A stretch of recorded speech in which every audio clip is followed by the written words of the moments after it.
आजकल हर जगह एक ही चीज़ सुनने को मिलती है, एआई एआई है ये। क्या सच में कुछ बड़ा होने वाला है या ये सिर्फ एक बबल है? इस वीडियो में हम इसे 4 पॉइंट में देखेंगे। सबसे पहले पॉइंट में हम देखेंगे एआई का करंट यूज़। मैं और मेरे कुछ डेवलपर फ्रेंड्स एआई को कैसे यूज़ कर रहे हैं अपने डेली टास्क को कंप्लीट करने के लिए। दूसरे पॉइंट में हम देखेंगे कंपनी की एक्सपेक्टेशंस, कंपनी क्या एक्सपेक्ट कर रही है अपने एम्प्लॉयज़ से एआई के थ्रू। तीसरे पॉइंट में हम देखेंगे करंट न्यूज़ एआई को लेके, आजकल करंट मार्केट में क्या न्यूज़ चल रही है एआई को लेके, उसे हम कवर करेंगे। फोर्थ पॉइंट में हम देखेंगे, ये काफ़ी इंपॉर्टेंट पॉइंट है जिसमें मैं बताऊंगा मेरे पर्सनल थॉट्स एआई को लेके, तो वीडियो को एंड तक जरूर देखना।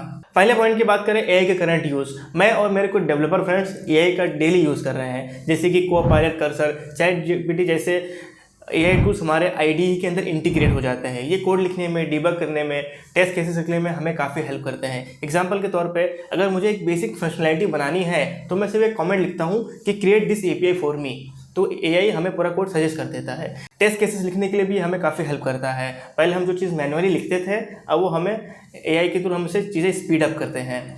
सबसे इंपॉर्टेंट पॉइंट डिबगिंग करने के लिए, जो हमें एरर्स आते हैं उसे आजकल हम एआई के थ्रू समझने की और डिबग करने की कोशिश करते हैं कि हमारे ये कोड फट क्यों रहा है। सो बेसिकली कोडिंग का स्पीड और एक्यूरेसी दोनों इंप्रूव हो रही है। कंपनीज की एक्सपेक्टेशन की बात करें, अब ज़्यादातर कंपनीज अलाउ कर रही है, जैसे एआई टूल जैसे कोपायलट, कर्सर की यूज़ करने की परमिशन दे रही है, क्योंकि कंपनी को चाहिए हाई प्रोडक्टिविटी और फास्ट डिलीवरी। लेकिन कुछ कंपनी स्पेशली जिनके पास सेंसिटिव डेटा है वो एआई को यूज़ करने के लिए अलाउ नहीं करती है। मेरे कुछ फ्रेंड्स कंप्लेंट भी करते हैं, अगर यार कंपनीज एआई को यूज़ करने के लिए अलाउ करती तो उनका काम काफ़ी जल्दी हो जाता।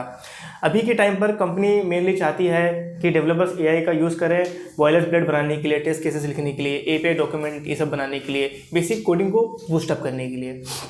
और इंटरेस्टिंग बात यह है, कुछ प्रोडक्ट कंपनीज और यूएस के स्टार्टअप तो एक स्टेप आगे बढ़ गए हैं। उन्होंने एआई ड्रिवन वर्कफ्लो शुरू कर दिया है, जहां डेवलपर एक इशू एआई को असाइन करता है, एआई उसे खुद फिक्स करके पीआर रेस कर देता है और डेवलपर उसे सिर्फ रिव्यू करता है और उस कोड को मर्ज कर देता है। तो बेसिकली अब एआई कोडिंग असिस्टेंट नहीं रह गया, वो एक कोडिंग पार्टनर बन चुका है। करंट मार्केट की न्यूज़ की बात करें तो एआई को लेकर अभी मार्केट में काफ़ी मिक्स न्यूज़ चल रही है। सीएनबीसी की एनालिसिस के हिसाब से 88% कंपनीज एआई का यूज़ कर रही है, लेकिन सिर्फ उसमें से 30% कंपनी लार्ज स्केल पे एआई को इम्प्लीमेंट की है। इसका मतलब पोटेंशियल तो बहुत है, लेकिन इम्प्लीमेंटेशन अभी अर्ली स्टेज पे। ब्लूमबर्ग ने लिखा है कि एआई से डेवलपर की प्रोडक्टिविटी 10-15% बढ़ रही है। अगर कंपनी ने प्रॉपर वर्कफ्लो और चीज़ें ऑप्टिमाइज करी तो ये और भी बढ़ सकती है।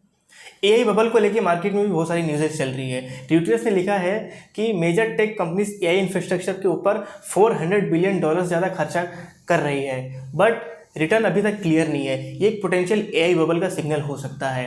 गार्डियन और ब्लूमबर्ग ने लिखा है कि ग्लोबल मार्केट में एआई बबल के फियर के चलते शार्प करेक्शन देखने को मिल रहे हैं। टॉम सवारे की इंटरव्यू में फॉर्मल इंटेल के सीईओ ने कहा, यस हम एआई बबल में हैं, लेकिन पॉप अभी कुछ साल दूर है।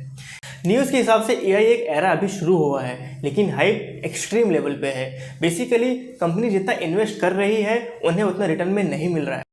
मेरे थॉट्स की बात करें तो मेरे हिसाब से एआई एक बबल नहीं है, लेकिन ये एक मैजिक बटन भी नहीं है। ये एक टूल है जिससे डेवलपर की स्पीड अप हो जाती है, लेकिन क्वालिटी और लॉजिक अभी भी ह्यूमन माइंड से आता है। अगर आपको लगता है कि एआई एक टाइम पे सब कर लेगा, आईटी फील्ड अब बेकार है, तो आप गलत है। आज भी लोग जॉब स्विच कर रहे हैं और एक डिसेंट पैकेज पे काम कर रहे हैं। अब लेकिन मेहनत करनी पड़ती है। कोविड के टाइम वाला फेज़ अब नहीं रहा। पहले कॉस्ट बहुत आते थे, चीज़ें इजी थी, लेकिन अब कंपटीशन और कंपनी की एक्सपेक्टेशन काफ़ी बढ़ चुकी है।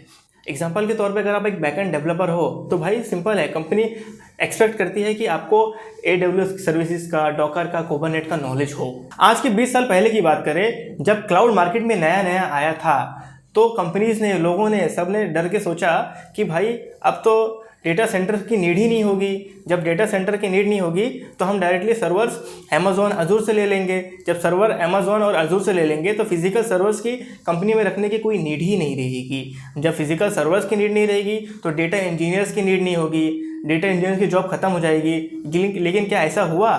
क्लाउड ने जॉब्स खत्म नहीं की, बल्कि जॉब का नेचर बदल दिया। आज वही डेटा इंजीनियर्स अमेज़ॉन और एजूर के डेटा सेंटर्स पे काम कर रहे हैं और कुछ engineer as a DevOps engineer काम कर रहे हैं। अगर आपको अभी भी लगता है कि नहीं भाई एक टाइम पे एआई को सब आ जाएगा, एआई सब कर लेगा, सारी जॉब खत्म हो जाएगी, जॉब ही नहीं रहेगी, अगर ऐसा हुआ तो पूरी इकोनॉमिक साइकिल ब्रेक हो जाएगी।